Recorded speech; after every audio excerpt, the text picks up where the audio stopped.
Okay, so let's start our session. I would like to welcome you all in our session in our fourth webinar from ECD4U. First, I will introduce myself that I'm Mona Jindani. I'm currently working as an CEO at ECD4U and co-founder of TLC. Basically हम आज जो है अपने चौथे webinars के साथ मौजूद हुए हैं. हम इससे पहले 3 वेबिनार ECD4U के प्लेटफॉर्म से कर चुके हैं. The main purpose of ECD4U platform is to provide a learning platform to the caregivers, those who are involved in the nurturing of child. So basically हम उनकी बात कर रहे हैं जो डायरेक्टली इन्वॉल्व हैं बच्चों की नर्चरिंग में, बच्चों की परवरिश में. ठीक है, और हमारा मेन फोकस है ECD, अर्ली ईयर्स डेवलपमेंट. तो हम ECD4U के प्लेटफॉर्म से टीचर्स को, पेरेंट्स को, ग्रैंड पेरेंट्स को इस तरह के वेबिनार्स के थ्रू अवेयरनेस पहुंचाते हैं कि किस तरह से हम अपने आप को अपडेट रख सकते हैं और हम किस तरह से बच्चे की नर्चरिंग जो हम कर रहे हैं उसको और मॉडिफाई करके और बेहतर कर सकते हैं. सो आज हमारे साथ हमारे वेबिनार में सुहेल सर ने हमें ज्वाइन किया है. It's a great honour for us कि हमारे साथ आज बहुत सारे लोग ज्वाइन हुए हैं. हम एक एक करके सबसे मुलाकात करेंगे. So before we start, I would like to welcome Akbar sir for the opening remarks of the webinar. Let me introduce him. So Akbar sir was associated with many educational institutions at voluntary base. He has worked in different programs like academic work and access program. By profession, he's chartered accountant and currently affiliated with Aspire Grammar School. So I would like to welcome Akbar sir. Forum is for you now. Thank you very much, Mona. And hello and assalamu alaikum, everybody. And a warm welcome to you all who have joined the group. Rather, I would say a warm welcome to our learning enthusiastic minds जिन्होंने आज इस programme के अंदर join किया है हमें. I think very recently हमने ये वेबिनार की सीरीज ECD4U के प्लेटफॉर्म से शुरू की थी और देखते ही देखते माशाल्लाह this is the fourth session. तो ECD4U की तमाम टीम को तो बहुत मुबारक हो पहले तो. और जैसा मोना ने बताया कि ECD4U is a learning and training institute focus on early childhood development और केयर गिवर्स का और जो टीचर्स हैं इंक्लूडिंग एंड पेरेंट्स उनके लिए ये पर्टिकुलरली ज़्यादा प्रोग्राम्स अरेंज करते हैं. टिल रिसेंटली ये प्रोग्राम जो है वो ऑनलाइन बेसिस के ऊपर कंडक्ट हो रहे हैं. But as soon as I think जैसे ही टाइम अलाउ करता है या सिचुएशन और इन्वायरमेंट हमें अलाउ करता है तो हम फ़ौरन ही जो है वो इसको फेस टू फेस सेशन में भी ले आएंगे ताकि ज़्यादा से ज़्यादा क्वेरीज को हैंडल किया जा सके और ज़्यादा केयर गिवर्स के साथ ज़्यादा इंटरैक्टिव सेशन जो है वो ये हम कंडक्ट कर सकें. So this is our plan going forward. Briefly on the Aspire Grammar School के हवाले से थोड़ा सा इंट्रोडक्शन में दूं कि Aspire School जो है वो is a project of Hasan limited, a Punjab based group जो कि फैसलाबाद बेस्ड है और they have started their project of this Aspire through Aspire group of colleges.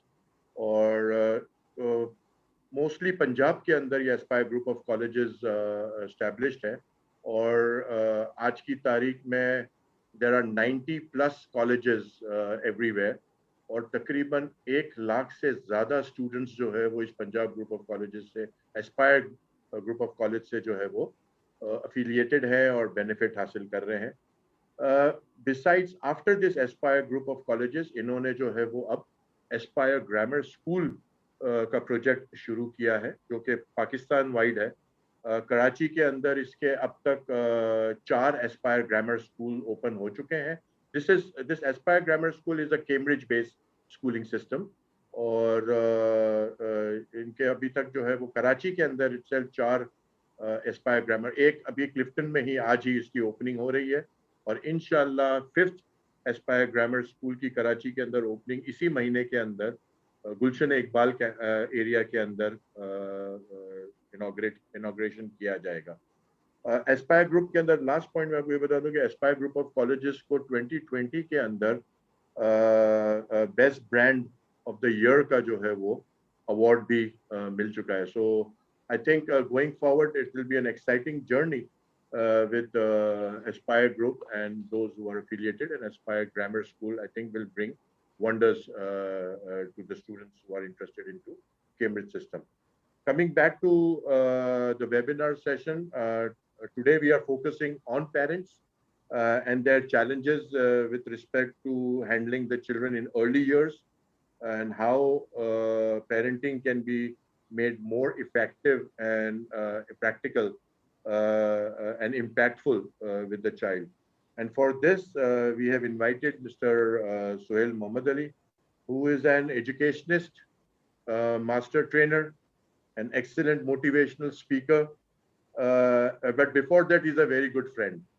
I have worked with him, and I know his personality is very present, very down to earth, and he's a very good sense of humor. And I had enjoyed, and I feel honored today introducing Sohail sir into this session. He's working in this capacity as a trainer since 1990.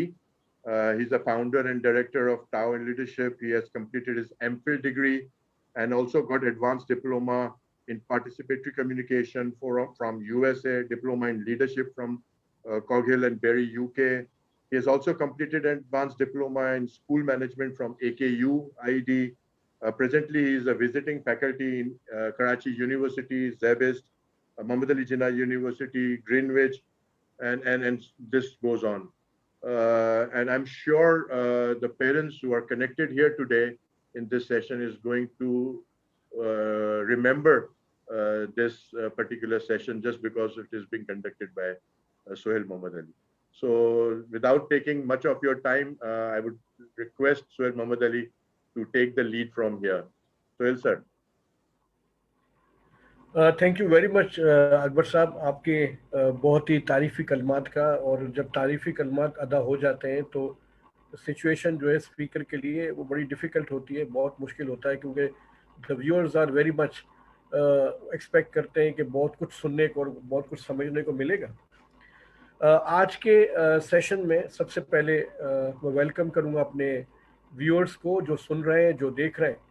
और जिस topic को हम basically deal करने जा रहे हैं उसका format कुछ यूं है कि we have divided the session into 3 parts. First part में some few facts and figures, the context, the actual situation related to parenting, और क्या हो रहा है, क्या चल रहा है, क्या सिचुएशन है. So once I develop or I frame the context, then within the context I will share the content कि basically parenting के challenges क्या हैं, और at the same time child development especially उसके new dynamics क्या हैं, that is the main area. So once I have done a presentation, then I will discuss the same issue and same challenges with Mona, and वो जो discussion है वो एक sort of एक dialogue form में होगा, and Mona इसको conduct की, और फिर वो जो डायलॉग है वो न्यू एरियाज को एक्सप्लोर करने में हेल्प करेगा कि हम क्या डिस्कस करने जा रहे हैं. And the last area which is basically the Q&A answer session. Participants जो हमें देख रहे हैं, जो सुन रहे हैं, वो सवालात कर सकते हैं, एंड देन वी विल इंशाल्लाह reply those queries and those questions. तो ये हमारा फॉर्मेट होगा. 3 लेयर मोड है हमारा. पावर पॉइंट प्रेजेंटेशन नहीं है, आप जितना चीज़ों को सुन सकते हैं उसको नोट कर सकते हैं. कोई चीज़ आपको नोट डाउन आपने कर ली तो you can raise your query at the end of the session. ये हमारा मोड होगा. Before I move and I talk about the challenges, first of all I am very much interested कि थोड़ा सा हम बात कर लेते हैं कि क्या कॉन्टेक्स्ट है, क्या फ्रेमवर्क है जिस पर आज हमारी बात होने जा रही है. Now 2 words are very important. The first thing is parenting. The first thing was first, okay, what is parenting in a present scenario, and number 2 is child development. इस पे बात करने से पहले 3 challenges before the challenges of parenting उसको highlight करना चाहूँगा, उसको शेयर करना चाहूँगा. Number 1, there is no more parenting. Now, parenting is a very, I would say, a very market-oriented sort of term. We are using the word parenting and parental challenges. But first thing is, there is no more parenting. अगर किसी का ये ख्याल है कि आज कोई भी मदर, कोई भी फादर पेरेंटिंग कर सकता है, तो parenting is a very challenging in a sense कि अब हमारा बच्चा जिस एनवायरनमेंट में है उसको डाइकोटमाइज कर दिया गया है टू पार्ट्स में, एक फिजिकल वर्ल्ड है and second is a virtual world. और पहले ये था कि बच्चा कंप्लीटली जिस एनवायरनमेंट में अपनी जिंदगी शुरू कर रहा था वो उसकी फिजिकल वर्ल्ड थी। विद इन फिजिकल वर्ल्ड उसकी साइकी, उसकी बॉडी, उसका पूरा फ्रेमवर्क वो ग्रूम करता था पेरेंट और मदर एंड फादर। बच्चे की डेवलपमेंट चाहे वो अर्ली चाइल्ड है, इवन वो प्री बर्थ भी मदर के वॉर्म के अंदर भी उसकी लर्निंग प्रोसेसिंग अपनी जगह पर थी। अब जो सिचुएशन है वो पहला सिनेरियो और फर्स्ट पॉइंट जो नोट करने का है वो ये कि अब पेरेंटिंग में जिस एनवायरनमेंट को वी आर फोकसिंग वो environment itself is a combination of physical and virtual world.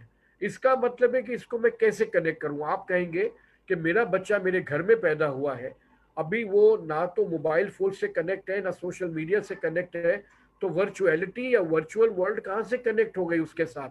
The answer is कि वो बच्चा जब मदर की वॉर्म में है तो मदर के साथ उसकी जो कनेक्टिविटी है वो उसकी पहली स्किल के साथ कनेक्टेड है। देयर आर 4 कोर स्किल्स जहाँ से डेवलपमेंट शुरू होती है चाइल्ड की। पहली स्किल जो ग्रूम करता है बच्चा इवन बिफोर बर्थ वो उसकी लिसनिंग स्किल है। Listening skill is the first skill which a child learn.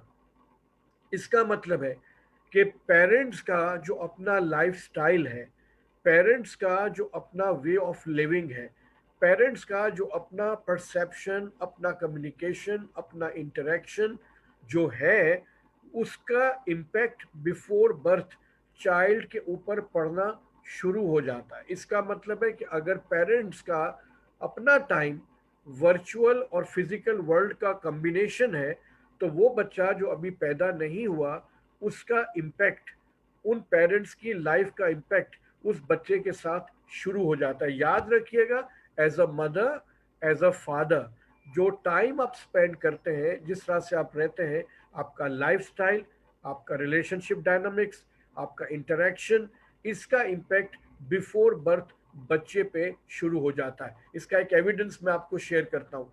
अब जो जनरेशन आप देख रहे हैं, जो जी जनरेशन है, ये इंतहाई ज़हीन, इंतहाई लेवल पे इंटेलिजेंट है।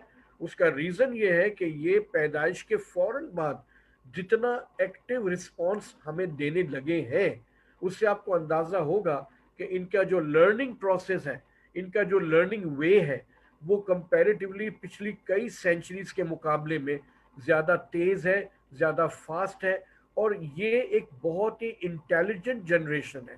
और जब हम इंटेलिजेंट कह रहे हैं तो इसका मतलब है कि इसका पेस ऑफ लर्निंग, इसका पेस ऑफ ऑब्जर्वेशन वो बहुत कीन है, बहुत फास्ट है। और शायद इनकी जीन्स में ग्रेजुअली एक ऐसा चेंज आया है कि हमने जैसी, हमारी जैसी पेरेंटिंग हुई थी और हम जैसी पेरेंटिंग करना चाहते हैं, there is a big gap, there is a big difference between the way we experienced कि हमारे पेरेंट्स ने पेरेंटिंग कैसे की थी और हम कैसे पेरेंटिंग करने जा रहे हैं। ये दोनों पेरेंटिंग्स सेम सॉर्ट और सेम टाइप्स की पेरेंटिंग नहीं है। लिहाजा द सिनेरियो इज कि ये बच्चा जो आप रिसीव कर रहे हैं as a gift of God, ये आपके पास आने से पहले ही आपके पैटर्न को रिसीव कर चुका है और अपनी शेपिंग शुरू कर चुका है। तो पहला चैलेंज ये है पेरेंट्स के लिए कि parenting begins before become a parent. Parent बनने से पहले ही आपकी पेरेंटिंग शुरू हो गई है। अगर आपका ख्याल है कि बच्चे की पैदाइश के बाद आप स्टेप 1, स्टेप 2, स्टेप 3 लेंगे, तो याद रखिए ऐसा नहीं है। उसकी पैदाइश अभी नहीं हुई है लेकिन वो आपकी तमाम चीज़ों का इम्पैक्ट लेना शुरू कर चुका है। तो ये वो सिनेरियो है जो पेरेंटिंग को बहुत ज़्यादा चैलेंजिंग करता है और कर रहा है, नंबर 1। अब मैं जो बात करना चाहूँगा तो मैं इसको कुछ इस तरह से शेयर करूंगा कि टोटल हम 4 फ्रेम सेट करते हैं। उसमें पहला सेट ये है कि पहले बच्चा अपने इनिशियल स्टेजेस में जिस फेज को एक्सपीरियंस करता था, दैट एक्सपीरियंस वाज, हम कहते थे कि वो डिपेंडेंसी फेज में है, and from dependency phase to he और she moves towards independency phase. तो जब पैदा हुआ है वो बहुत डिपेंडेंट है, वो बहुत ज्यादा पेरेंट्स के ऊपर डिपेंडेंट है, और उसकी लर्निंग, उसका ऑब्जर्वेशन, उसके पूरा वे ऑफ लाइफ जो है वो पेरेंट्स के अपनी नर्चरिंग पर है ना। 2 वर्ड्स आर की वर्ड्स, नेचर एंड नर्चर, जिसको हम कहते हैं कि तरबियत भी है, फितरत भी है, नशोनुमा भी है। सो नेचर लेकर वो आया है, लेकिन नेचर की जो नर्चरिंग है वो पेरेंट्स करेंगे, टीचर्स करेंगे, स्कूल करेगा। लेकिन अभी तो स्कूल शुरू नहीं हुआ। पेरेंट्स की जो वे ऑफ नर्चरिंग है उसमें जो पहले डिपेंडेंसी वाला मॉडल था कि वो बहुत ज्यादा पेरेंट्स पे डिपेंड करता था, ये शार्प जनरेशन आप देखेंगे कि इसका ड्यूरेशन ऑफ इंडिपेंडेंसी वो पहले के मुकाबले में कम हो गई है। अब वो बहुत जल्दी इंडिपेंडेंट होने लगा है। आपको अगर आप उसको गैजेट्स भी दे दें और वो उसका फर्स्ट एक्सपीरियंस हो, तो I would love to refer one book. अगर कभी टीचर्स अगर मुझे सुन रहे हैं और अगर वो इसको पढ़ना चाहें, तो एक किताब है द ब्लैंक स्लेट। और ब्लैंक स्लेट एक बहुत ही इंटरेस्टिंग बुक है, और उस बुक में डिबेट जो हो रही है वो बड़ी इंटरेस्टिंग है। एक ग्रुप कहता है कि बच्चा पैदा होने के बाद लैंग्वेज लर्न करता है, वो बिल्कुल ब्लैंक पैदा होता है, वो बिल्कुल ब्लैंक आता है, उसका mind is just like a slate, is a blank slate. तो जब वो आता है तो जिस घर में वो पैदा होता है उसकी जो फर्स्ट लैंग्वेज है वो अपने एनवायरनमेंट से एब्जॉर्ब करके 2.5 years तक वो लिसनिंग डेवलप करता है, एंड आफ्टर 2.5 years ही और she starts talking in that particular first language. लेकिन अब क्या कह रहे हैं सेकंड ग्रुप, क्या कहता है ब्लैंक स्लेट का? वो कहता है, और बुक का जो राइटर है, I would love to quote the name of the writer, Steven Pinker. So Steven Pinker is the writer of the blank slate. तो एक ग्रुप कहता है कि पर्सन, बच्चा, लैंग्वेज उस एनवायरनमेंट से सीखता है जहां पैदा होता है। दूसरा स्कूल ऑफ थॉट कहता है नो, बच्चे में लैंग्वेज लर्निंग उसकी बर्थ से पहले ही वो लेकर आता है और वो अपनी लैंग्वेज खुद ही पहले डेवलप करता है। लिहाजा एक बात बिल्कुल क्लियर हो गई कि बच्चे का जो लर्निंग प्रोसेस है अर्ली चाइल्ड में, वो पहले के मुकाबले में उसका पेस तेज हो गया है। लिहाजा पेरेंट को पहला चैलेंज क्या है? पहला चैलेंज ये है कि बच्चे का लर्निंग प्रोसेस बिफोर बर्थ, अब हमें रियलाइज हुआ कि नई रिसर्च ने, नई टेक्नोलॉजी ने ये बात प्रूवन किया कि बच्चे की जो नर्चरिंग है और पेरेंटिंग है वो इवन बिफोर बर्थ स्टार्ट हो जाती है। इसीलिए ECD is the core area, is the foundation area for a child. ये समझना कि वो अर्ली चाइल्ड के बाद लर्न करेगा, नहीं। अगर आपने फाउंडेशन को वीकन किया तो उसका जो रिमेनिंग पार्ट है वो कंप्लीटली जो है वो वीक होगा, क्योंकि फाउंडेशन वीक है। लिहाजा पेरेंटिंग का जो टाइमलाइन है उसको आप प्री बर्थ से स्टार्ट करेंगे, नंबर 1। नंबर 2 कि उसका जो लर्निंग प्रोसेस है, देखिए सिनेरियो क्रिएट हो रहा है, लर्निंग पेस अब बच्चे का पुरानी जनरेशन्स के मुकाबले में इज अ वेरी फास्ट। वो बहुत कीन ऑब्जर्वर है। अगर आपका ख्याल है कि आप उसके सामने जैसे वाइफ एंड हस्बैंड इंटरेक्ट करते हैं, और अगर आप जबान से कुछ भी ना कहें और फिजिकली एक दूसरे से कम्युनिकेट करें या इंटरेक्ट करें, द बच्चा और the child is ready to observe each and everything. उसका जो राइट एंड लेफ्ट हेमिस्फेयर है वो खाली वो लैंग्वेज या वोकैबुलरी एब्जॉर्ब नहीं कर रहा, बल्कि उसके माइंड में जो इमेजेस बन रहे हैं उसके लैंग्वेज के और उसके पिक्चर्स के, वो उसको ऑब्जर्व करता है। तो scenario is very challenging, scenario is very interesting, और जहां पर आप समझते हैं कि वो चैलेंजिंग है वहां एक एक्साइटमेंट है। और तीसरी बात, कहते हैं कि schooling is one of the most important part, लेकिन मैं यहाँ पर एक और इंटरेस्टिंग बात बताऊं। स्कूलिंग को प्रेजेंट सेंचुरी में हमने ग्रेजुअली वीक होता हुआ देखा है। हम समझते थे कि school is the best place, अब हम कहते हैं कि नहीं, स्कूलिंग से ज्यादा पेरेंटिंग इज इंपॉर्टेंट। क्यों? क्योंकि स्कूलिंग भी सोशल मीडिया के इम्पैक्ट के बाद, अब आप देखें हमारा ये सेशन हो रहा है और हमारा ये सिस्टम इस सेशन को कर रहा है, इसका मतलब है कि वो स्कूल्स सरवाइव करेंगे जो लेटेस्ट मेथड ऑफ कम्युनिकेशन को अपने सिस्टम का पार्ट बनाएंगे। और अगर वो ये समझते हैं कि there is a rivalry, there is a totally क्या कहते हैं कि डायलेक्टिकल होगा कि at one end you can see the social media, at the second end you see the schooling, तो instead of war, instead of battle, why don't we go 50-50 और 50-50 companionship के अब पेरेंट को समझना है कि हमें अपनी पेरेंटिंग में जहां पर इस फ्रेम को समझना है कि स्कूल का रोल इतना इफेक्टिव नहीं होगा अगर स्कूल ने लेटेस्ट मेथड को इनकलकेट नहीं किया अपने उस टेक्नोलॉजिकल माइंड फ्रेम के अंदर। That is very important.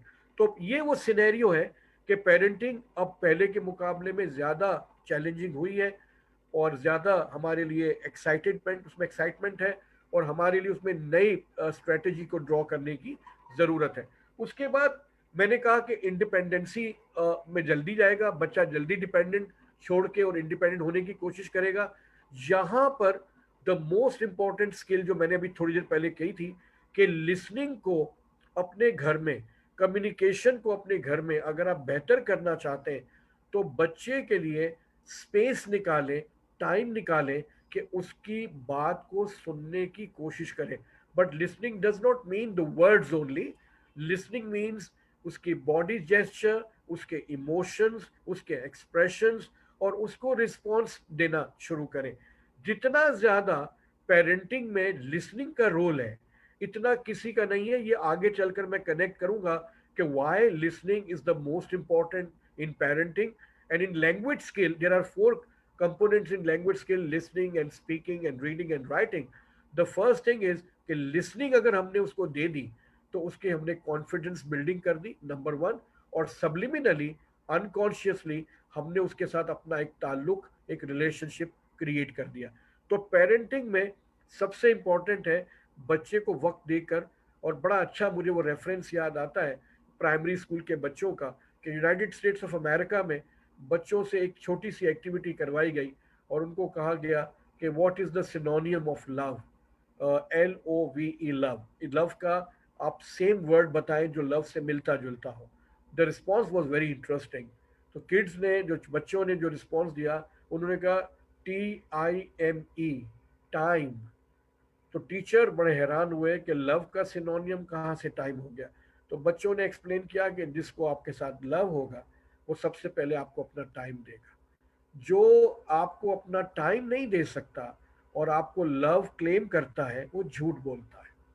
इसका मतलब कि parenting begins with companionship and companionship needs time.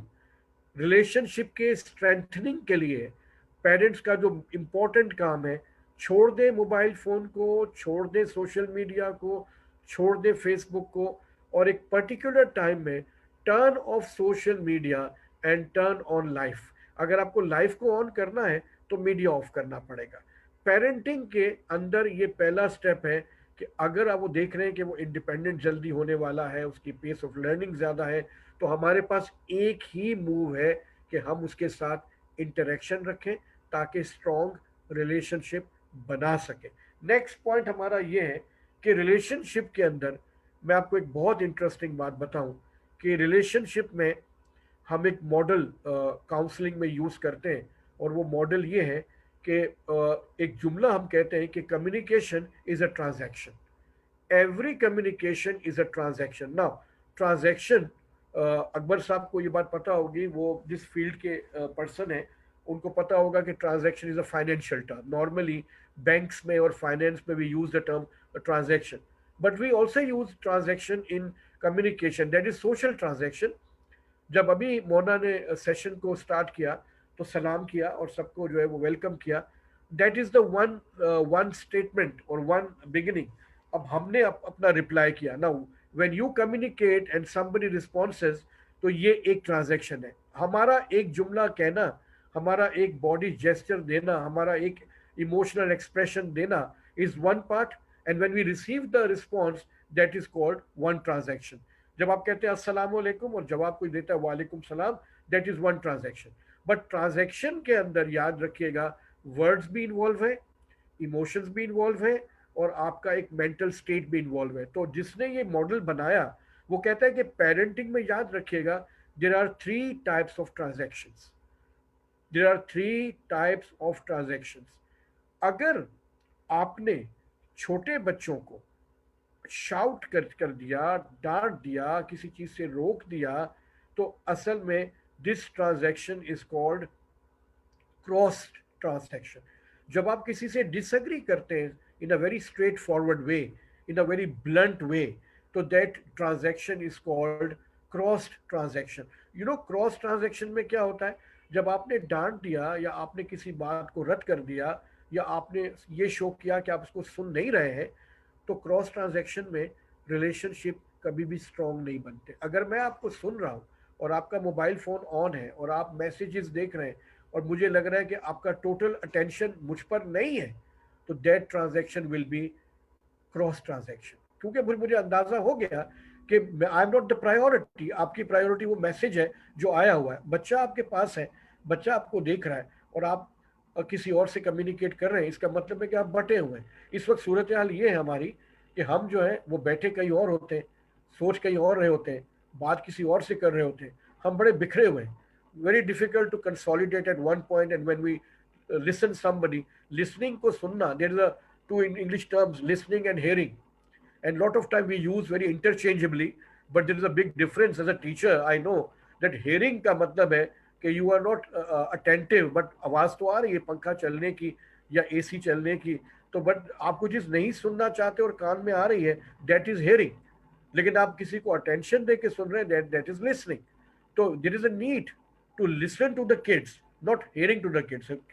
बच्चों को hearing नहीं करनी, मतलब आप उसको सुने, अटेंशन दें। तो पहली बात, कभी भी कम्युनिकेशन में आपकी ट्रांजैक्शन क्रॉस नहीं होनी चाहिए। अगर क्रॉस ट्रांजैक्शन हुई तो पेरेंटिंग कभी भी स्ट्रॉन्ग फाउंडेशन पे खड़ी नहीं होगी। बच्चा आपसे बात करे, चाहे आपको उसकी बात समझ आए ना आए, आपको अपनी ट्रांजैक्शन को हमेशा जो है वो कॉम्प्लीमेंट्री रखना ना। व्हाट इज द जवाब of cross transaction? First transaction is cross transaction, जब आप किसी को रिजेक्ट करते हैं। मैं मोना से बात कर रहा हूँ, मोना ने एक स्टेटमेंट दिया, मैंने कहा मोना आपने गलत कहा है, मैं आपको बताऊंगा सच क्या है। तो this is not the way. अगर एक मरतबा चाहे आप किसी भी जनरेशन के पर्सन से बात कर रहे हैं, once you reject the second person opinion, चाहे वो छोटा बच्चा, और याद रखिएगा बच्चे को आप संजीदा लें, वो उम्र में छोटा जरूर है लेकिन आपके फेस एक्सप्रेशंस, आपकी आवाज का टोन, वो इसको नोट करता है। ट्रांजैक्शन याद रखना खाली वर्ड से नहीं होती। कभी कभी दो लोग साइलेंटली एक दूसरे से बात कर रहे होते हैं और आपकी जो हेट्रेड होती है, आपका जो गुस्सा होता है, वो सामने वाले को लोग ऑफ करता है, वो आप फिर मेंटली आपको सुनने के लिए रेडी नहीं होता। ट्रांजैक्शन क्रॉस ना रखें, ट्रांजैक्शन हमेशा कॉम्प्लीमेंट्री रखें। What is complementary transaction? अगर आपका बच्चा कहता है कि आपने मुझसे प्रॉमिस किया था और आपने उसको पूरा नहीं किया, तो अगर ये वाकई हुआ है तो आप पहले अपोलोजाइज करते हैं, आप कहते हैं हाँ बेटा मिस्टेक तो हुई है, गलती तो हुई है। उसके बाद आप कहते हैं चले इसको किसी और दिन आपकी बात हम मान लेंगे या कर लेंगे। अच्छा, कॉम्प्लीमेंट्री का मतलब होता है कि सामने वाले को ये मैसेज जाए कि आप उसके लिए इम्पोर्टेंट है, और उसकी बात अगर आपकी बात से मुख्तलिफ है तो मुमकिन है कि पर्सपेक्टिव डिफरेंट हो। Never go for right and wrong, but go for perspective. Sharing of perspective is much more important than the debate of right and wrong। अगर आप right and wrong की डिबेट पे चले गए तो पेरेंटिंग डिस्टर्ब होती है। बच्चों के साथ आज के दौर में friendship is the best way of parenting. अगर आपका ये ख्याल है कि अथॉरिटेरियन वे में पेरेंटिंग होगी, दो मरतबा थप्पड़ मारने से, डांटने से पेरेंटिंग होगी, तो वो दौर गया। और अब ये जो जनरेशन है ये अपने पर्सपेक्टिव में आपसे अगर एक बात करे और आपको लगे कि मुख्तलिफ है, तो आपको एक पैटर्न चेंज करना पड़ेगा। तो यहाँ पर ये बात याद रखिएगा, मैंने दो ट्रांजैक्शंस का जिक्र किया। क्रॉस ट्रांजैक्शन कभी मत करें, इससे दोस्ती नहीं होगी। मुझे एक जुमला याद है और वो कोटेशन मुझे बड़ा अच्छा लगता है। मौला मुर्तज़ा अली का एक कोट मैं यहाँ शेयर करूँगा, कि पैदाइश से लेकर 7 साल तक तुम्हारी औलाद तुम्हारे लिए खुशबू है। पैदाइश से लेकर 7 साल तक तुम्हारी औलाद तुम्हारे लिए खुशबू है। आप बड़ा एंजॉय करते हैं बच्चे की प्रेजेंस को, आप एंजॉय करते हैं उसकी अटखेलियों को, उसके चलने को, उसके स्माइल को। पैदाइश से लेके 7 साल तक आपकी औलाद आपके लिए खुशबू है। 7 से लेके 14 साल तक, फ्रॉम एज 7 to 14, 7 से 14 साल तक आपकी औलाद आपकी गुलाम। आप उसको डांटें वो बर्दाश्त करेगा, उसको बैठ जाओ वो बैठ जाएगा, जो भी कहेंगे 7 से 14 साल तक वो आपकी बात को सुनेगा। और आखिरी जुमला सुनिए, 14 साल के बाद आपकी औलाद या आपकी बेहतरीन दोस्त या आपकी बदतरीन दुश्मन। इसका मतलब है कि ये 3 फेजेस हैं। खुशबू फेज है, एक फ्रेग्रेंस वाला फेज है, एक गुलामी वाला फेज है। वो बड़ा अदब से, बहुत रिस्पेक्ट से, बल्कि मैं तो ये कहूँगा कि अब तो 7 से 14 वाला जो फेज है अदब वाला या गुलामी वाला, अब तो वो भी शायद श्रिंक होता जा रहा है। अब तो टीनेजर जैसे ही क्रॉस करता है 9th और 10th, और आप देखिए टेक्नोलॉजी ने और इस फास्ट पेस लाइफ ने बच्चे की जो टीन एज है या उसका जो इनोसेंसी है, अच्छा उसका जो इनोसेंट फेज है उसका ड्यूरेशन भी कम हो गया है। मतलब जितना पहले इनोसेंस फेज ज्यादा बड़ा था वो और भी कम हुआ है। लिहाजा वो ज्यादा लॉजिकल, ज्यादा क्रिटिकल, ज्यादा एनालिटिकल होके, जो कि पॉजिटिव भी है eight the same time challenging भी है। तो 2 ट्रांजैक्शंस की मैंने बात की है। और तीसरा जो ट्रांजैक्शन है, that is the last transaction, वो है, हम उसको कहते हैं duplex transaction. Now duplex transaction क्या होता है कि हम बोलते कुछ और है और हमारा इंटेंशन कुछ और होता है। हम बोल कुछ रहे होते हैं और इंटेंशन कुछ और होता है। हम डबल डबल स्टैंडर्ड्स के साथ, डबल टॉक्स के साथ बच्चों को डील कर रहे होते हैं, और बच्चे हमारी उस डीलिंग को या उस क्लेवरनेस को या हमारे उस डबल पैटर्न को समझता है। और जब आप उसको डबल पैटर्न में कम्युनिकेट करते हैं, पेरेंटिंग ऐसी हो रही है कि आप उसको कह कुछ रहे हैं लेकिन आप खुद कुछ और कर रहे हैं, तो फिर वही चीज़ वो भी करना सीखता है। उसको समझ आता है कि कहना कुछ और है, करना कुछ और है। लिहाजा वो जो पर्सनैलिटी है उसके अंदर एक इंटीग्रिटी नहीं होती, एक कंप्लीटनेस, एक एंटायरिटी नहीं होती। वो भी समझ जाता है कि दिखाने के लिए कुछ और होगा, करने के लिए कुछ और होगा। लिहाजा लर्न, पेरेंट्स को चाहिए कि वो अपने बच्चों के साथ ये 3 तरह की ट्रांजैक्शन में सबसे ज़्यादा कोशिश करें कि वो कॉम्प्लीमेंट्री रहे, ताकि रिलेशनशिप जो है वो स्ट्रॉन्ग बने और वो एक फ्रेंड्स के तौर पर पेरेंटिंग हो।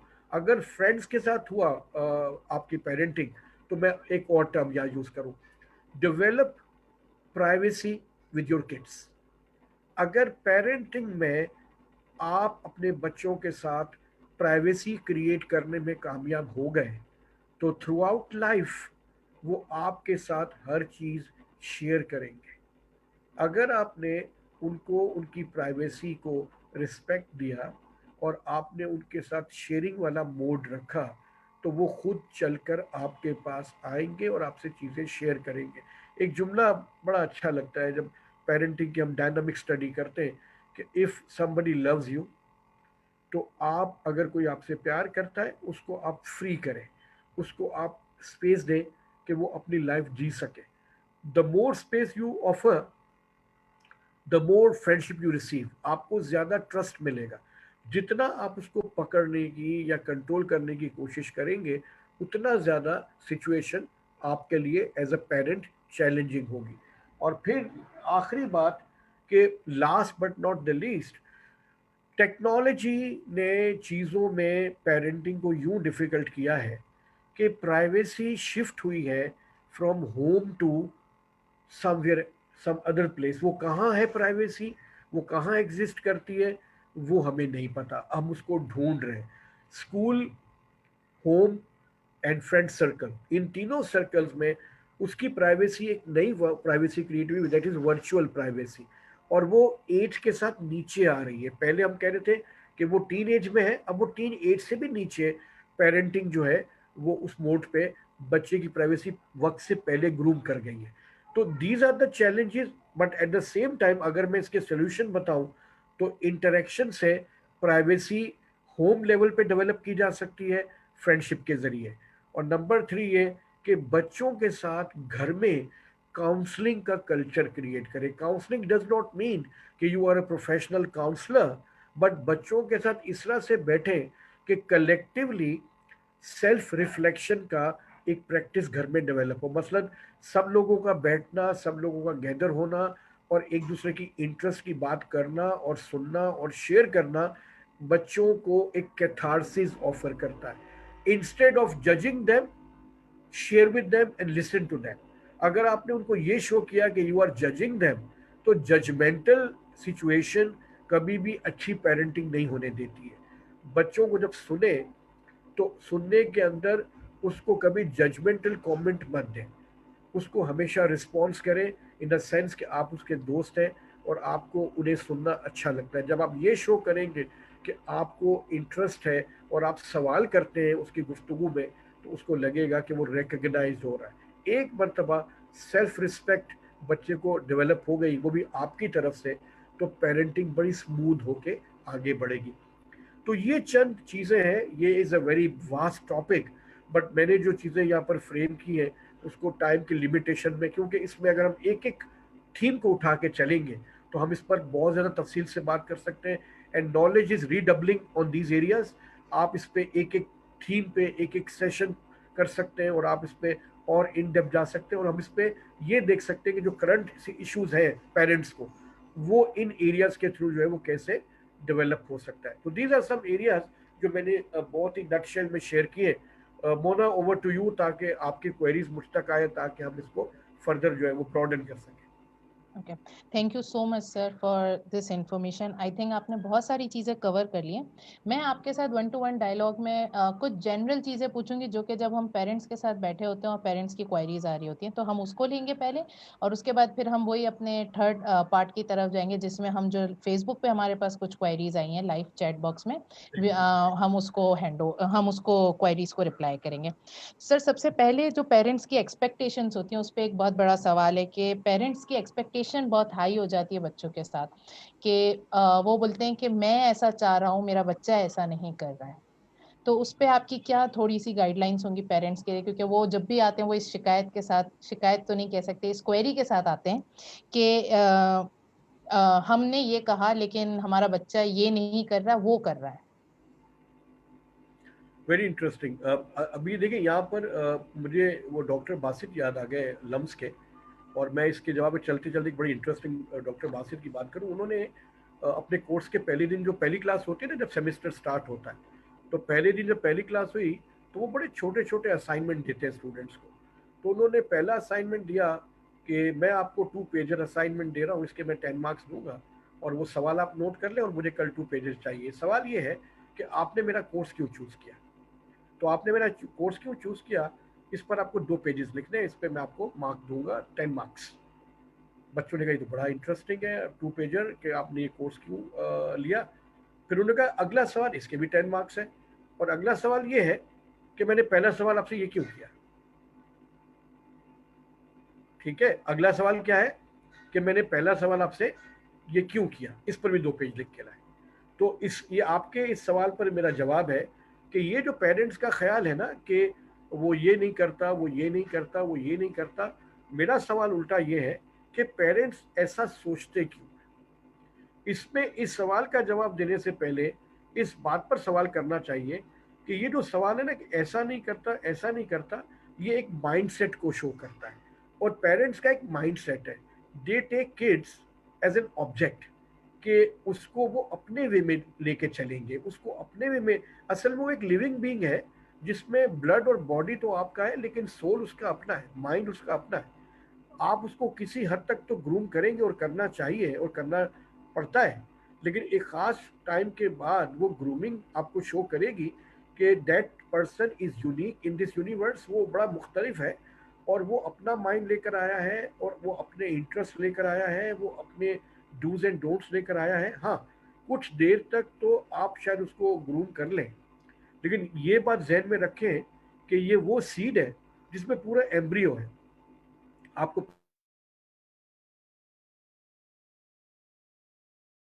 ट्री होता है, खाली वो अपने अपने फेजेस में वो अनअर्थ होता है या वो एक्सप्लोर होता है। जैसे ही सीड के अंदर से वो निकलेगी, उसकी लीफ निकलेगा, फिर वो ट्री बनेगा, फिर वो फ्रूट देगा। वो अपने टाइम के हिसाब से ग्रूम करना है। लिहाजा ये समझना कि वो आपके वे में मूव करेगा, तो इसमें स्ट्रेस बच्चे के लिए तो होगा सो होगा, पेरेंट्स को बहुत होगा। लिहाजा इस माइंडसेट को बदलने की ज़रूरत है कि बच्चा आपके कहने पे चीज़ों को मूव करेगा, बल्कि मैं ये कहूँगा कि आप उसको कहने के बजाय उसको सुने। तो instead of talking to child, listen to child. आप बच्चे को सुने और ये देखें कि ऐसी गुफ्तगू मैं कैसे करूं जिससे ये उस तरह से मूव करे कि जिसमें एक, जिसको कहते हैं ना कि निगोशिएटिंग फेज, एक निगोशिएटिंग रिलेशनशिप की ज़रूरत है। आई एंड यू की जगह अगर वी मोड पे हम चले जाए, और वी मोड पे अगर जाएंगे तो उसको लगेगा कि मेरी फेवर में बात हो रही है, पेरेंट्स को लगेगा कि मेरी फेवर में बात हो रही है। When you develop I and you, तो आई एंड यू में हमेशा से जो है वो राइवलरी रहती है। आपको लगता है मेरी बात नहीं सुनी जा रही है, और बच्चे को लगता है कि मेरी बात नहीं सुनी जा रही है।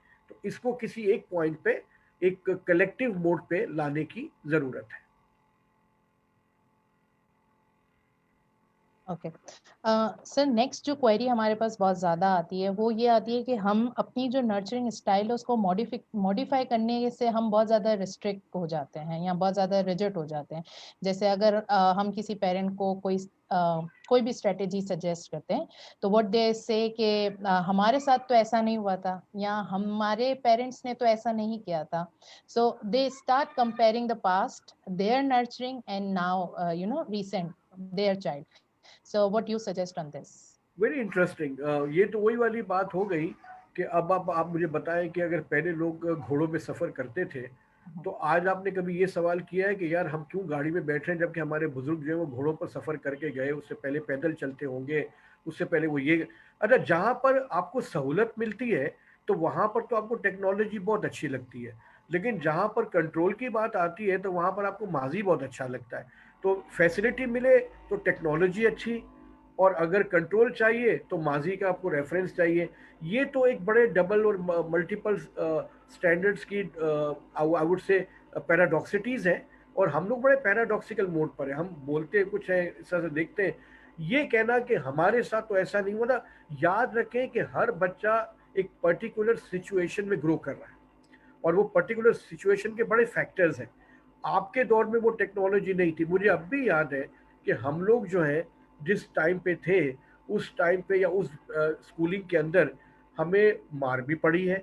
और आपको पता है कि अब आप कहते हैं कि ये पनिशमेंट नहीं सही है, और जब जॉन लॉक को हम पढ़ते हैं, जॉन लॉक कहता है आपको पता है आपकी पहली प्रॉपर्टी क्या है। मैं जब कराची यूनिवर्सिटी में पढ़ाता हूँ ह्यूमन राइट्स, तो उसमें जॉन लॉक की ये बात हम करते हैं, वो कहता है बताओ पहली प्रॉपर्टी आपकी क्या है। तो एमए के स्टूडेंट्स को मैं कोट कर रहा हूँ मोना आपके सामने, मैं एमए के स्टूडेंट्स को पूछता हूँ बताओ आपकी पहली प्रॉपर्टी क्या है, तो वो कहते हैं सर वो मैंने बाइक खरीदी है, कोई कहता है सर मैंने बड़ा महंगा वाला मोबाइल खरीदा है। जॉन लॉक कहता है your first property is your body. आपकी बॉडी आपकी पहली प्रॉपर्टी। आपको पता है कि यूरोप में आप किसी को स्टेयर भी नहीं कर सकते, आप किसी को टच नहीं कर सकते उसकी अपनी विलिंगनेस के साथ। उसकी वजह क्या है? उसको ये सिखाया गया है कि तुम्हारा जिस्म जो है ना, ये तुम्हारी प्रॉपर्टी है। अगर इस प्रेजेंट एनवायरनमेंट में ये जो राइट बेस्ड अप्रोच डेवलप हुई है, इसमें तो पूरी डायनामिक्स बदल के रख दी है रिस्पेक्ट की। और जिसको हम रिस्पेक्ट कहते थे और जिसको ये रिस्पेक्ट करते हैं, ये बिल्कुल एक डिफरेंट आइडिया ऑफ रिस्पेक्ट है। वहां पर रिस्पेक्ट ये थी कि दूसरों को सुना जाए, और आज रिस्पेक्ट ये है कि मुझे सुना जाए। तो हम तो पूरा पैराडाइम शिफ्ट कर चुके हैं। आज अब बच्चों को ना सुने तो बच्चे कहते हैं कि आप मुझे रिस्पेक्ट नहीं दे रहे, और पहले बच्चे सुनते थे तो हम समझते थे कि वो रिस्पेक्ट। तो the whole situation is different. तो पेरेंट्स का अपने अपने टाइम ऑफ रेफरेंस के साथ बात करना, ये तो ऐसे ही है कि पुरानी मशीन से आप कोई नई चीज़ उड़ाना चाहते हैं तो ये होगा नहीं। पुराना ज़माना, उसका कॉन्टेक्स्ट भी पुराना है, उसकी डायनामिक्स भी पुरानी है। मैं ये नहीं कहूँगा कि ऑब्सोलीट है। पुराना does not mean obsolete. There are very good values in the past. तो अच्छी चीज़ें उठा लेते, और जो चीज़ें नहीं चल सकती उसको हम मॉडिफाई करेंगे अकॉर्डिंग टू द। और आपको पता है कि सर्वाइवल फॉर द फिटेस्ट वाली बात है। अगर आप टाइम के साथ अगर अपने आप को एडेप्टेबल नहीं करेंगे तो फिर सर्वाइवल आपका स्टेक पर रहेगा। तो पास्ट के पर्सपेक्टिव में प्रेजेंट को रन नहीं किया जा सकता। Thank you sir. सर, एक और बहुत ज़्यादा मैं जो फेस करती हूँ जब हम पेरेंट्स के साथ बैठे हुए होते हैं, रोल मॉडलिंग बहुत भारी वर्ड है एक पेरेंट्स के लिए, बहुत इस बड़ा चीज word को है। समझना बहुत बड़ा वर्ड है। तो कोशिश करते हैं इसको थोड़ा सा सिंपल करके हम अगर अपनी ऑडियंस को ये समझा सकें कि जब हम ये बात करते हैं कि वो ऐसा नहीं करता, तो हम जो रिफ्लेक्शन की बात करते हैं कि क्या आप अपने आप को या अपने एक्शंस को रिफ्लेक्ट बैक करते हैं। सो सर, इस पे अगर थोड़ी सी गाइडलाइन या थोड़ा सा आपके व्यूज बता दें पेरेंट्स को कि now what is role modelling and why it is important as an care giver. बहुत अच्छा, बहुत ही इंटरेस्टिंग, बहुत ही इंटेलिजेंट सवाल है मोना, बहुत ही खतरनाक सवाल है। पहली बात तो ये कि मैं एक वर्ड बोलूंगा और वो बड़ा इंपॉर्टेंट वर्ड है, आपको भी पता होगा, सुना हुआ वर्ड है। एक वर्ड है जिसको हम लोग कहते हैं वैल्यूज। अच्छा, वैल्यूज जो है ना, जिसको उर्दू में हम कहते हैं अकदार। अगर आमतौर पर हम पूछे कि व्हाट आर वैल्यूज और व्हाट इज अ वैल्यू, तो हम इसको अक्सर बड़ा भारी भारी लैंग्वेज में बात करते हैं।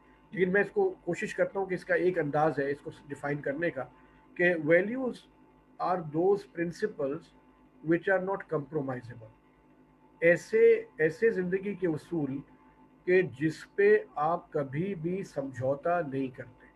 अच्छा, अब आप इंटरेस्टिंग बात देखें, हमारे घरों में अगर आपकी मदर सुबह से लेके, मैं फीमेल की बात इसलिए करूंगा कि सिंध के अंदर एक जुमला बड़ा फेमस है, मैं उसका मुहावरा है और उसका तर्जुमा मैं यूं कर देता हूँ, सिंधी सिंधी में कहते हैं, हम उसका तर्जुमा करते हैं कि मर्द पढ़ा तो फर्द पढ़ा, मर्द पढ़ता है तो एक फर्द पढ़ता है, औरत पढ़ी तो घर पढ़ा, मर्द पढ़ेगा तो सिंगल फर्द पढ़ेगा, औरत पढ़ेगी तो पूरा घर पढ़ेगा। देखिए, हमारी वालदा, हमारी माँ जब सुबह से लेके शाम तक, और हमारी बच्चियाँ, हमारी बहनें, जो आपको पता है कि प्रोफेशनल जॉब भी करेंगी, बच्चों को बड़ा भी करेंगी, आपको पता है रोल मॉडल सबसे पहले कौन होता है?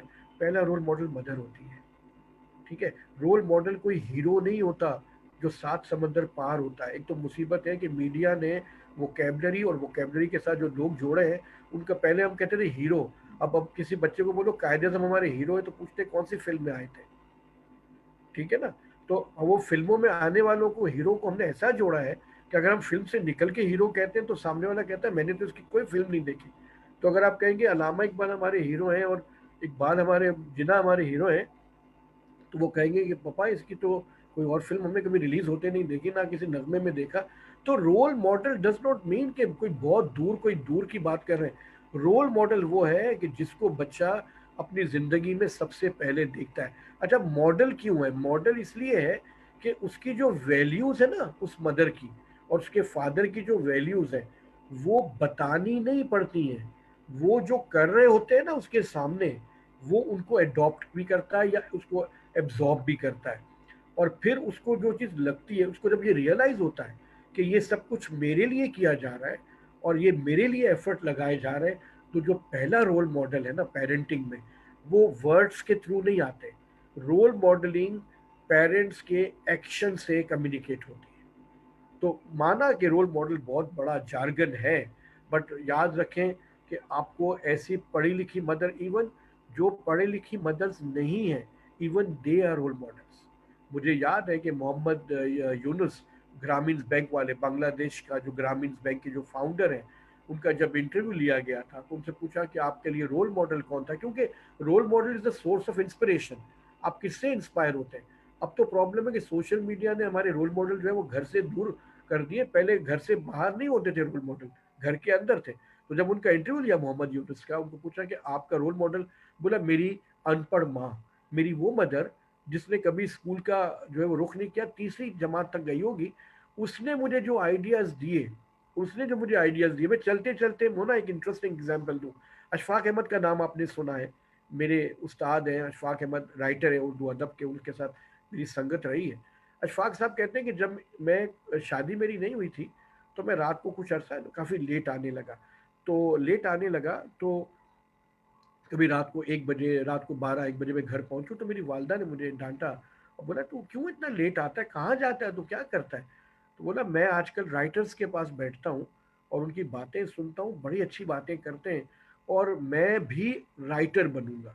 तो कहते हैं मेरी वालदा इतनी पढ़ी लिखी नहीं थी, तो उन्होंने पूछा कि बेटा ये क्या करते हैं? बोला ये सच लिखते हैं। जो राइटर्स होते हैं ना, पहले ऑब्जर्व करते हैं और फिर वो सच लिखते हैं। तो कहती मेरी वालदा ने मुझे, पता है कि अच्छा तू भी राइटर बनेगा? बोला हाँ मैं भी राइटर बनूंगा।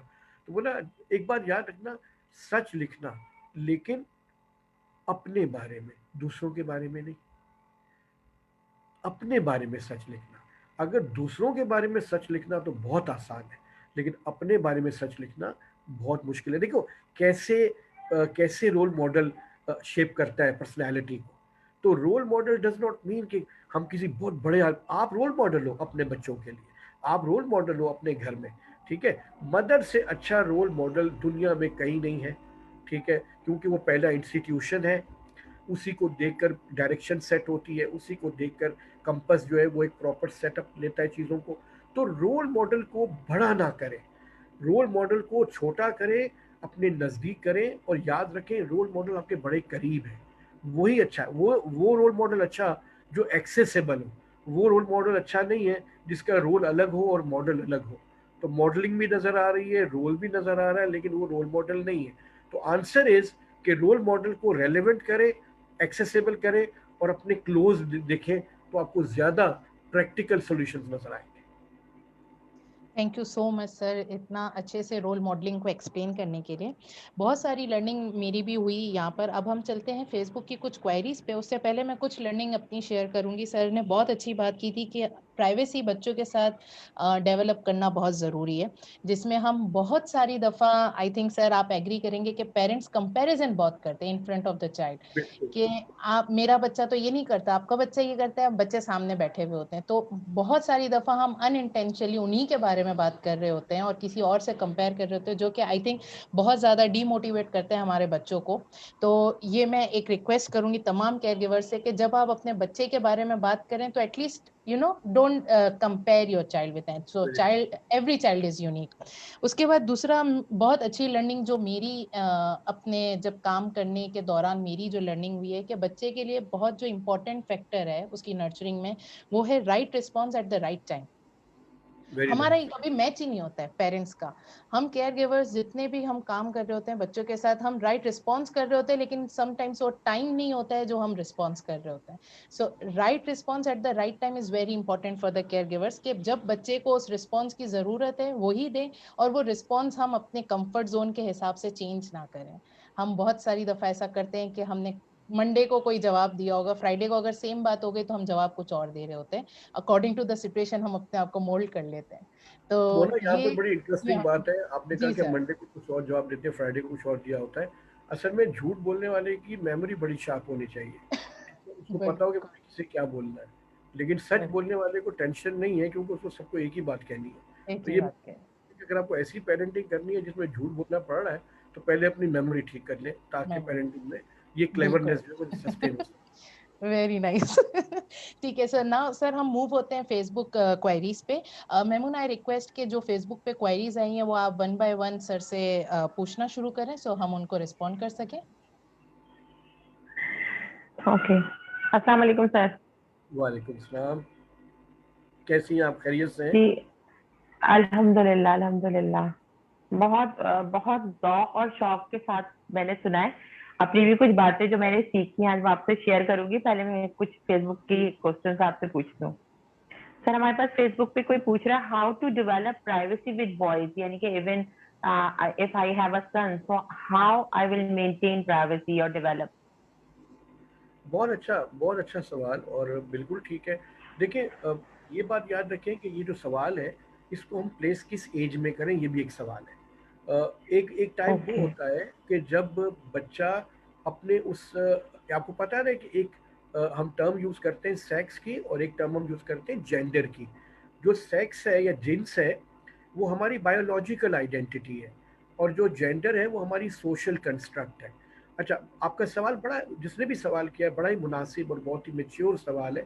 देखिए, शुरू के सालों में, क्योंकि मोना को मैं देखता हूँ तो फिर मैं ईसीडी के फ्रेम को मैं डिनाई नहीं कर सकता। देखिए, एक लाइफ का वो फेज है कि जहाँ पर बेटा और बेटी, उनको अभी अपनी जो बायोलॉजिकल डिफरेंस है ना, उनको अभी उसका एहसास नहीं है। वो आपके साथ बड़े घुलते हैं, बड़े मिलते हैं, क्योंकि अभी उनको अपनी उस बायोलॉजिकल आइडेंटिटी का इशू नहीं है। तो उनके लिए मदर या फादर के साथ चीज़ें शेयर करने का, अव्वल तो वो शेयरिंग का लेवल भी डिफरेंट होता है, वहाँ पर इतना इशू नहीं है। दूसरी बात ये कि एक ख़ास एज में, टीन एज जैसे ही शुरू होती है, मेरा ख्याल है कि बेटा फादर के साथ और बेटी मदर के साथ अपना एक प्राइवेसी डेवलप करते हैं। और याद रखिएगा मैमूना, जो आपने बात की जो बड़ी इंपॉर्टेंट है, हमारी एक प्राइवेसी नहीं है, याद रखिएगा, we have multiple privacies. Privacies between father and son, privacy between father and daughter, privacy between mother and son, mother and daughter, ठीक है, इवन दादा एंड पोता, इसकी प्राइवेसी, ब्रदर एंड सिस्टर की प्राइवेसी। हम अपनी जिंदगी में कई प्राइवेसीज को लेके चलते हैं। और एक बात याद रखिएगा, जो बात आप किसी से शेयर नहीं करते, that is secrecy. lot of time we intermingle, there is no difference between secret and private, there is difference। अक्सर लोग किसी को कहते हैं किसी को कहना नहीं, मैंने किसी को नहीं कहा, पता सबको होता है लेकिन कोई किसी को नहीं कह रहा होता, ठीक है ना। ये कौन सी प्राइवेसी है? असल में प्राइवेसी उसी टाइम हो जाती है जब आपकी लाइफ में कोई एंटर होता है। तो प्राइवेसी हमेशा दो लोगों के बीच में होती है। हाँ, खुदा और बंदे के बीच में प्राइवेसी हो सकती है, लेकिन जो जो चीज खाली आपके साथ है जुड़ी हुई, दैट इज सीक्रेसी। तो आंसर ये है कि एज के साथ हमें शिफ्ट करना पड़ता है उधर। फिर मदर का रोल सेम जेंडर के साथ नहीं हो सकता, और हो इसलिए नहीं सकता कि हमारे कल्चर में, हमारे एनवायरनमेंट में, इवन दुनिया के किसी और कल्चर में वो जो एक डिफरेंस है वो इजाज़त नहीं देता कि मदर वो चीज़ इंटरेक्ट कर सके। तो वहाँ पर फिर फादर का रोल ऑटोमेटिकली आता है। यहाँ पर एक सवाल ये भी हो सकता है कि बहुत सारे ऐसे सिंगल पेरेंट्स होते हैं जहाँ पर ये चैलेंज हो सकता है, वो अपने उसके फिर इश्यूज हैं। लेकिन वही वाली बात कि एज वाइज प्राइवेसी को रिस्पॉन्स करना वो वेरी करता है। कहीं पर मदर का रोल आएगा, कहीं पर फादर का रोल आएगा।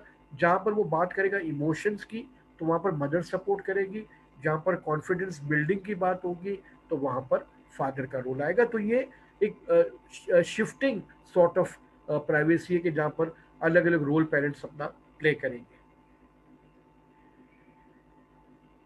थैंक यू सर, आपने बहुत अच्छे से इसको एक्सप्लेन किया। सर एक और क्वेश्चन है, how to handle technology space with child. जैसे आजकल तो आपको पता है कि तमाम चीजें टेक्नोलॉजी बेस्ड हो गई हैं। बिल्कुल ठीक हो गया। देखिए, पहली बात तो ये कि टेक्नोलॉजी बजाते खुद कभी बुरी चीज़ नहीं होती है। Technology is a very neutral thing. आपके हाथ में लैपटॉप हो, आपके हाथ में मोबाइल हो, आपके हाथ में कुछ भी गाड़ी चला रहे हो, टेक्नोलॉजी बजाते खुद जो है वो नेक नियति से ही बनाई जाती है या किसी पर्पस के लिए बनाई जाती है। हाँ, ये बात आप याद रखिएगा कि इसका जवाब मैं दो तरह से दूंगा। एक तो ये कि पेरेंट्स को पता है कि टेक्नोलॉजी को इस्तेमाल कैसे करना है, लेकिन पहली मर्तबा बच्चों को जब टेक्नोलॉजी मिलती है तो किसकी मर्जी से मिलती है? पेरेंट्स की मर्जी से। इसका मतलब है कि इख्तियार पहले किसके पास है? पेरेंट्स के पास है। अब अगर पेरेंट्स, अभी मैंने ये देखा है, मोना आप सुन रही है और देख रही है कि छोटे बच्चे जो नाश्ता कर रहे होते हैं ना, उनको पेरेंट्स जो है ना मोबाइल ऑन करके कार्टून लगा के दे देते हैं। अब आप मुझे बताएं कि ये जो इख्तियार है ये शुरू किसने किया? और एक वक्त ये आता है कि वो ये जिद करता है कि जब तक मोबाइल मुझे नहीं दोगे मैं नाश्ता नहीं करूँगा। तो आप मुझे ये बताएं कि जब टेक्नोलॉजी को देखें, टेक्नोलॉजी एक ऐसा घोड़ा है कि अगर आपने उसको लगाम नहीं दी तो दौड़ना तो उसकी फितरत है, वो दौड़ेगा। अब आप मुझे बताएं कि अब मुझे पता है कि मेरी बच्ची छोटी है। अब मैं जब फेसबुक खोलता हूँ या मैं नेट पे जाता हूँ, एक कोने से एक पॉपअप होता है, एक कोने से एक पॉपअप होता है। ऐसी ऐसी चीज़ें आ जाती हैं कि उस टाइम पे आप उसको हटा नहीं सकते। आप परेशान होते हैं कि बच्ची बैठी है, बेटी साथ बैठी है, आप उसको, तो अगर आप इसको इनिशियल स्टेज पे एक टाइम दें, एक लिमिटेड टाइम दें, बल्कि अब तो ऐसे सिस्टम्स हैं आप कंट्रोल कर सकते हैं कि क्या देखा जा सकता है, क्या नहीं देखा जा सकता है। हमारे यहाँ उल्टा है, जब सब कुछ दिखा दिया जाता है फिर हम कहते हैं अब इसको हम कंट्रोल करेंगे। भाई, आप पूरा बाजार तो दिखा चुके हो और अब उसको कह रहे हो कि फलानी दुकान पे नहीं जाना और फलानी दुकान पे नहीं जाना। तो ये आपको पता नहीं था कि जब आप एंटर हो रहे थे उस मार्केट में तो उस टाइम पे मुझे क्या दिखाना है और क्या नहीं दिखाना। तो पेरेंट्स अगर इसको उस जगह पे ले जाए पहले कि आपने पहली मर्तबा उसके हाथ में ये कब दिया था और कब आपने कहा था कि इसको आप देखो, वहां जब आपने कंट्रोल नहीं किया तो फिर आगे जाने के बाद फिर मुड़ के देखना और फिर परेशान होना, तो इसमें तो पेरेंट्स का कसूर है। टाइम लिमिटेड होना चाहिए, उसको देने का एक टाइम अपना एक लिमिटेड मोड पे होना चाहिए और फिर ऑटोमेटिकली चीज़ें आपके कंट्रोल में हो जाती है। और सबसे बड़ी बात और आखिरी बात, यू शुड लर्न टू से नो। बच्चों को नो कहना सिखाना चाहिए कि हर बात पे विलिंगनेस और हर बात पे यस कहना। और जो हमेशा यस कहते हैं उनके नो की कोई वर्थ नहीं होती है। लिहाजा जो पेरेंट हर बात पे बच्चों को यस कहते हैं वो फिर एक अच्छी पेरेंटिंग नहीं कर सकता।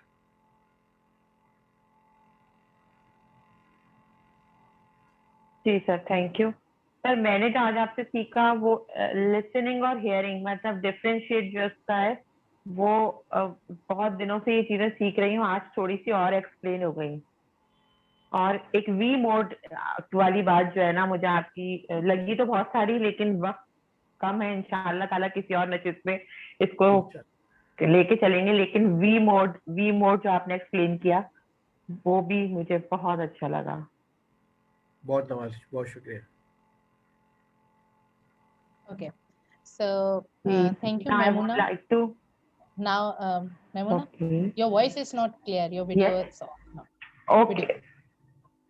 Yes. Continue. Should I continue? Yeah, please. Okay, now I would like to call Dr. Sajjad. Dr. Sajjad is a consultant neurologist and neuropsychologist at the National Neuroscience Institute at the King Fahad Medical City, Riyadh.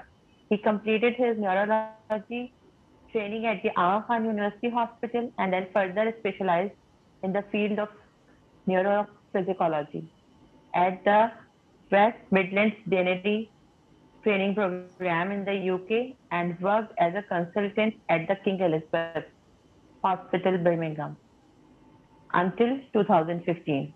Dr. Sajjad is also the CEO at Ilaj Healthcare Solutions and with his partner Javed Sahab.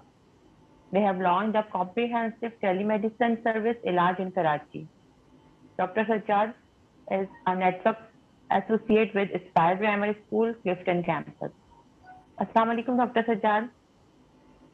वालेकुम सलाम। आप सब मेरी बात सुन सकते हैं? You can hear me all?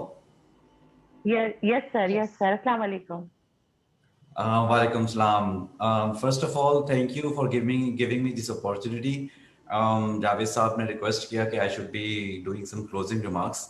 Honestly, I feel Sohail साहब आपको एक बात बतानी है कि आपका एक student और बढ़ गया है.